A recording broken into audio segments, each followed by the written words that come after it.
नमस्कार मित्रों, और एक बार आपका पुनः स्वागत है। आज हम बात करने वाले हैं तुलनात्मक राजनीति के क्षेत्र की। इससे पूर्व में तुलनात्मक राजनीति का अर्थ, परिभाषा, क्षेत्र, विशेषताएं पर मैं वीडियो बना चुका हूं। अगर आपने उसे अब तक नहीं देखा है तो उसे अवश्य देख लें, क्योंकि उसके पश्चात ही आप इसको जान पाएंगे। चलिए प्रारंभ करते हैं अपना आज का वीडियो।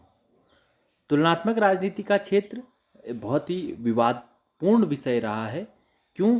क्योंकि जिस प्रकार राजनीति विज्ञान का क्षेत्र बहुत विवादास्पद होता है कि क्या इसमें अध्ययन किया जाए और क्या इससे अध्ययन से बाहर निकाला जाए, उसी प्रकार तुलनात्मक राजनीति का क्षेत्र भी बहुत विवादपूर्ण रहा है विद्वानों के मध्य।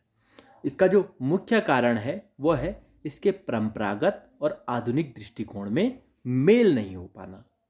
जो परंपरागत राजनीतिक विचारक हैं और जो पुराने राजनीतिक विचारक हैं, अपने अध्ययन क्षेत्र को केवल शासन तथा सरकार के ढांचे तक सीमित रखते हैं। जिस प्रकार की राजनीति विज्ञान के जो परंपरागत विचारक हैं वो भी शासन और सरकार के ढांचे तक ही राजनीति विज्ञान को सीमित रखते हैं, जबकि आधुनिक विद्वान जो हैं इसके क्षेत्र को और भी व्यापक बना देना चाहते हैं।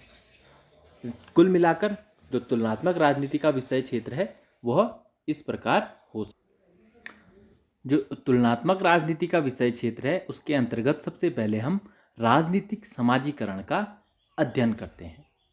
राजनीतिक समाजीकरण तुलनात्मक राजनीति का जो अध्ययन विषय है उसका एक महत्वपूर्ण बिंदु है या महत्वपूर्ण अध्ययन विषय है। राजनीतिक समाजीकरण एक ऐसी प्रक्रिया होती है जिसके द्वारा राजनीतिक मूल्यों तथा दृष्टिकोणों के विषय में जानकारी प्राप्त की जाती है। राजनीतिक समाजीकरण एक दीर्घकालीन प्रक्रिया होती है। यह व्यक्ति के जीवन से प्रारंभ होती हुए उसकी मृत्यु तक चलती रहती है। व्यक्ति अपने बचपन से ही विभिन्न राजनीतिक विषयों में रुचि लेता रहता है और जीवन पर्यंत वह इन राजनीतिक विषयों से जुड़ा रहता है। राजनीतिक समाजीकरण को तुलनात्मक राजनीति में इसलिए शामिल किया जाता है क्योंकि राजनीतिक समाजीकरण पर ही किसी राजनीतिक प्रणाली की सफलता या असफलता निर्भर करती है। प्रायः देखा गया है कि विकसित देशों में राजनीतिक समाजीकरण की प्रक्रिया अविकसित देशों से तीव्र होती है, और जो विकासशील देश होते हैं वहाँ यह प्रक्रिया धीमी होती है। तो इस राजनीतिक समाजीकरण का यानी कि जो समाज है उससे जो व्यक्ति रहता है उसके राजनीतिक पहलुओं से संबंधित जो अध्ययन किया जाता है वो राजनीतिक समाजीकरण कह सकते हैं। तो उसका अध्ययन तुलनात्मक राजनीति में किया जाता है। दूसरा है राजनीतिक संस्कृति का अध्ययन। राजनीतिक संस्कृति से अभिप्राय है एक राजनीतिक व्यवस्था के नागरिकों के उस व्यवस्था के प्रति दृष्टिकोण, विश्वास, भावनाएं तथा मूल्यों से है जो प्रत्येक राजनीतिक व्यवस्था की अपनी विशिष्ट राजनीतिक संस्कृति में होते हैं। यानी कि जो राजनीतिक व्यवस्था के अंतर्गत राजनीतिक संस्कृति में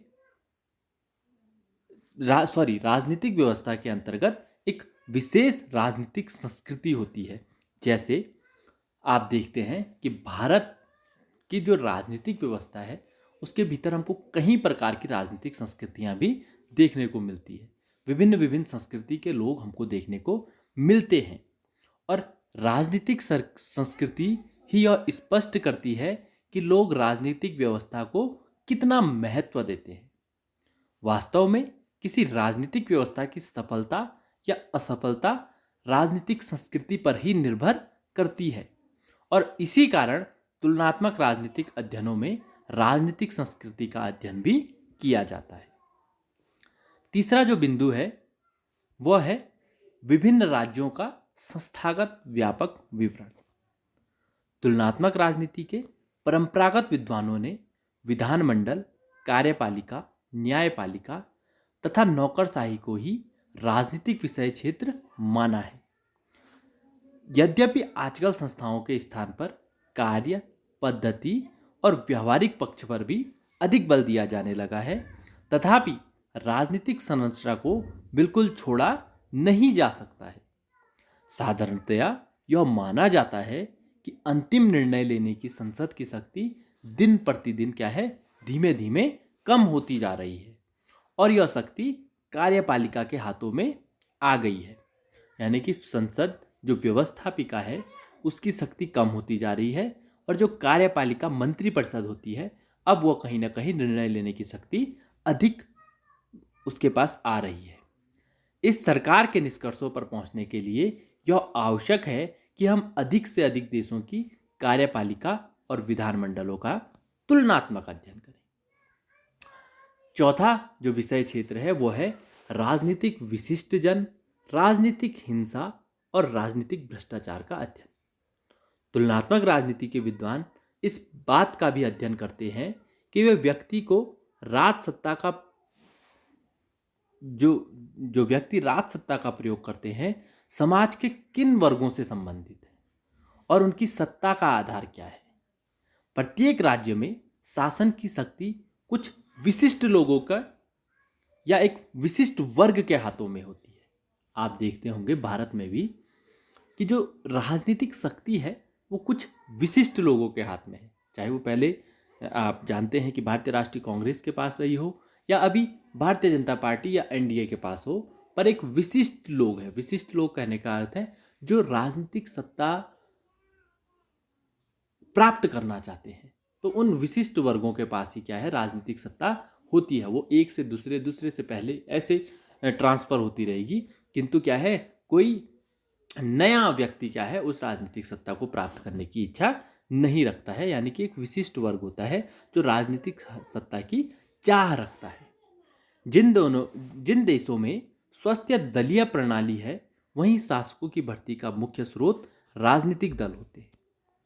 आर्थिक असमानता और राजनीतिक शासकों की भर्ती के दृढ़ ढंग का राजनीतिक हिंसा और आंतरिक कलह से गहरा संबंध होता है। क्रिसिस तथा वार्ड महोदय का मानना है कि जिन देशों में यत्नपूर्वक समाज में किन्हीं विशेष वर्गों को राजनीतिक सत्ता से वंचित कर दिया जाता है वहाँ ये वर्ग हिंसक साधनों से सत्ता हथियाने का क्या है, प्रयास करते हैं। आप पाकिस्तान के उदाहरण को देख सकते हैं। अगर विशिष्ट वर्ग को राजनीतिक सत्ता से अलग किया जा रहा है तो वो हिंसा के माध्यम से क्या है, पुनः उस राजनीतिक सत्ता को प्राप्त करने की कोशिश करते हैं। विश्लेषणात्मक तथा अनुभविक खोज। तुलनात्मक राजनीति में अनुभविक अध्ययन पर भी बहुत अधिक बल दिया गया है। इसके अंतर्गत राजनीतिक संस्थाओं, उनकी संरचनाओं की अपेक्षा इसके क्रियाशील कार्यकर्ताओं अथवा तत्वों के व्यवहार का क्या है, अध्ययन किया जाता है। इसके अतिरिक्त राजनीतिक दल तथा हित समूह का अध्ययन भी तुलनात्मक राजनीति का विषय क्षेत्र है। आधुनिक युग आप सभी जानते हैं कि लोकतंत्र का युग है और लोकतंत्र में दल क्या है, एक अनिवार्य भूमिका निभाते हैं। सभी देशों में राजनीतिक दल प्रायः पाए जाते हैं, चाहे वो अमेरिका हो, ग्रेट ब्रिटेन, ऑस्ट्रेलिया, जर्मनी, इन सभी देशों में द्विदलीय प्रणाली पाई जाती है, जबकि फ्रांस, इटली, नॉर्वे, भारत इत्यादि देशों में हम बहुदलीय पद्धति को देखते हैं। और कुछ देश जहां एक दलीय पद्धति विद्यमान है, जैसे चीन, क्यूबा, उत्तरी कोरिया, वियतनाम, यहाँ हम एक दलीय पद्धति को देखते हैं।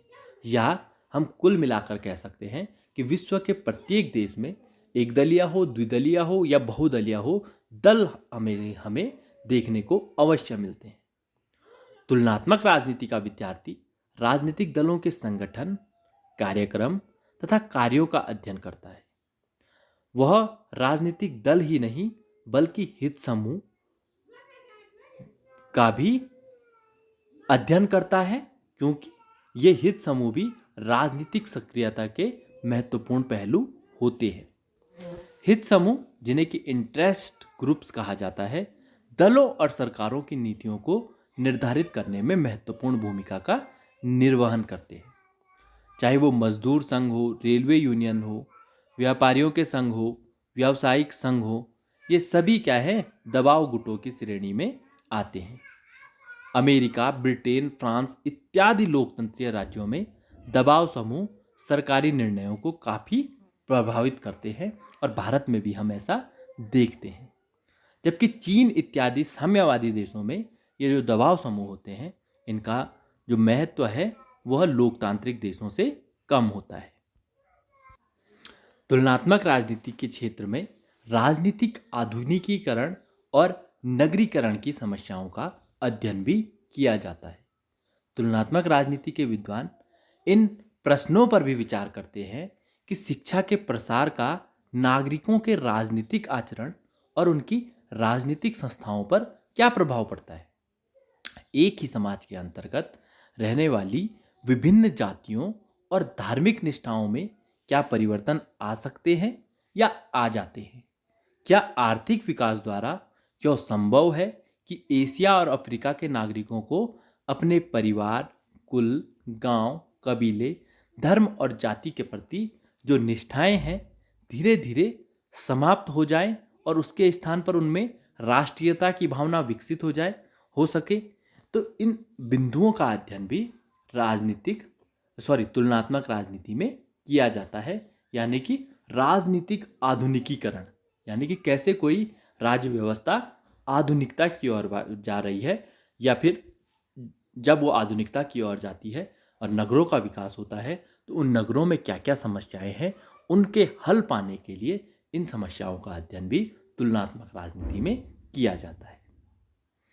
इसके अतिरिक्त विकासशील समाजों का अध्ययन, यानी कि न केवल तुलनात्मक राजनीति में विकसित पश्चिमी देशों की शासन प्रणालियों का अध्ययन किया जाता है, बल्कि एशिया, अफ्रीका और अन्य जो पिछड़े विकासशील देश हैं उनकी शासन प्रणालियों का अध्ययन भी क्या है, तुलनात्मक राजनीति में किया जाता है, ताकि आखिर कोई शासन व्यवस्था क्यों अविकसित है और आखिर कोई शासन व्यवस्था क्यों विकसित हो गई वो हम तभी जान सकते हैं। इसके अलावा राजनीतिक सहभागिता, यानी कि राजनीति में सहभागिता या सहभाग करना, इसी को राजनीतिक सहभागिता कहा जाता है। राजनीतिक सहभागिता का अभिप्राय है कि नागरिकों की राजनीतिक गतिविधियों में भाग कितना वो ले रहे हैं, इसको ही राजनीतिक सहभागिता कहा जाता है। सभी राजनीतिक प्रणालियों में राजनीतिक सहभागिता का स्तर एक समान नहीं होता है। अगर हम उदार लोकतांत्रिक राजनीतिक व्यवस्था में नागरिक राजनीतिक गतिविधियों में क्या है, अधिक भाग लेते हैं, जबकि जो पिछड़ी हुई तथा सर्वसत्तावादी राजनीतिक व्यवस्था है को उनमें राजनीतिक भागीदारी के अवसर क्या है, बहुत कम होते हैं। यानी कि जो साम्यवादी देश हैं वहाँ राजनीतिक सहभागिता के अवसर कम होते हैं, जबकि जो लोकतांत्रिक राष्ट्र हैं वहाँ राजनीतिक सहभागिता के अवसर अधिक मिलते हैं। और जो जितना अधिक लोकतांत्रिक प्रजातांत्रिक राष्ट्र होगा वहाँ उतनी अधिक सहभागिता, राजनीतिक सहभागिता हमें देखने को मिलेगी। वास्तव में राजनीतिक भागीदारी ही किसी व्यवस्था के औचित्य की कसौटी मानी जाती है और तुलनात्मक राजनीति में भागीदारी का महत्व अत्यधिक है। इसके अतिरिक्त तुलनात्मक राजनीति में राजनीतिक प्रक्रियाएं का भी अध्ययन किया जाता है। प्रत्येक राजनीतिक प्रणाली में अनेक राजनीतिक प्रक्रियाएं साथ साथ चलती रहती हैं। प्रत्येक राजनीतिक व्यवस्था में निर्णय निर्माण की प्रक्रिया, न्यायिक प्रक्रिया, निर्वाचन प्रक्रिया, अनेक प्रक्रियाएं अनवरत रूप से या हमेशा ही चलती रहती हैं। इन राजनीतिक प्रक्रियाओं का भी राजनीतिक व्यवस्था पर कुछ ना कुछ प्रभाव पड़ता है और इसलिए ही तुलनात्मक राजनीति में राजनीतिक प्रक्रियाओं का अध्ययन भी किया जाता है। यानी कि राजनीति को चलाने वाली जो प्रक्रियाएं हैं उनको राजनीतिक प्रक्रियाएं कहते हैं और उनका अध्ययन भी तुलनात्मक राजनीति में किया जाता है। इसके अतिरिक्त प्रतियोगी राज्यों के बीच शक्ति संतुलन, यानी कि जो राष्ट्र शक्ति संपन्न है उनके मध्य शक्ति का जो संतुलन बनता बिगड़ता रहता है, अंतर्राष्ट्रीय राजनीति का बिंदु है थोड़ा सा समझना। शक्ति संतुलन यानी कि शक्ति को अपने पक्ष में करना, इसको हम कह सकते हैं शक्ति संतुलन, या फिर शक्ति को बराबर की स्थिति में लाना, इसको भी हम शक्ति संतुलन कह सकते हैं। तो इस प्रकार शक्ति संतुलन की ये प्रक्रिया जो अधिक शक्तिशाली राष्ट्र हैं, आप चीन अमेरिका को देख सकते हैं, आप भारत चीन को देख सकते हैं, आप भारत पाकिस्तान को देख सकते हैं, आप उत्तर कोरिया दक्षिण कोरिया को देख सकते हैं, आप यूरोपीय राष्ट्रों को देख सकते हैं। तो इनके मध्य जो शक्ति संतुलन की व्यवस्था चलती रहती है, उसका अध्ययन भी तुलनात्मक राजनीति में किया जाता है। अंतिम है नौकरशाही का अध्ययन या नौकरशाही की भूमिका। नौकरशाही की प्रत्येक राजनीतिक व्यवस्था में एक अत्यंत महत्वपूर्ण भूमिका होती है और विशेषतया वर्तमान राजनीतिक व्यवस्थाओं में नौकरशाही सरकार या प्रशासन की रीढ़ की हड्डी होती है। यदि आधुनिक युग को नौकरशाही का युग कहा जाए तो कोई भी गलती इसमें नहीं होगी। कल्याणकारी राज्य की धारणा के साथ साथ नौकरशाही की भूमिका भी, वो जो भूमिका है वह भी धीरे धीरे बढ़ती चली जा रही है। और यही कारण है कि आज चाहे नीति का निर्माण करना हो या क्रियान्वयन करना हो, नौकरशाही सदैव प्रथम रहती है। आप जानते हैं कि भले ही देश में निर्वाचन होता हो और निर्वाचन के माध्यम से हम अपने लीडर्स को चुनते हो, किंतु वो लीडर्स जो कार्य करते हैं वो अपने नौकरशाहों की मदद से ही करते हैं। नौकरशाही को सामाजिक आर्थिक परिवर्तन में एक यंत्र के रूप में स्वीकार किया जाता है, इसलिए तुलनात्मक राजनीति में नौकरशाही का अध्ययन भी किया जाता है। इसके बाद अगला जो इसका विषय क्षेत्र है वो है अंतर अनुशासनात्मक दृष्टिकोण। अंतर अनुशासनात्मक होता है कि एक विषय से या अन्य विषयों का भी अध्ययन करना। आधुनिक युग में तुलनात्मक राजनीति का विषय क्षेत्र केवल मात्र राजनीतिक शास्त्र के अध्ययन तक ही सीमित नहीं है, बल्कि इसमें राजनीतिक व्यवस्था के व्यवहारिक राजनीतिक प्रक्रियाओं के अध्ययन होने के कारण इसके विषय क्षेत्र में काफ़ी वृद्धि हुई है। इसी कारण तुलनात्मक राजनीति एक अंतः अनुशासनात्मक दृष्टिकोण बन गया है। और अब तुलनात्मक राजनीति में राजनीति शास्त्र के अलावा अन्य सामाजिक विज्ञानों जैसे कि समाजशास्त्र, मनोविज्ञान, अर्थशास्त्र, इतिहास, रसायन विज्ञान इत्यादि विषयों का अध्ययन भी क्या है किया जाता है।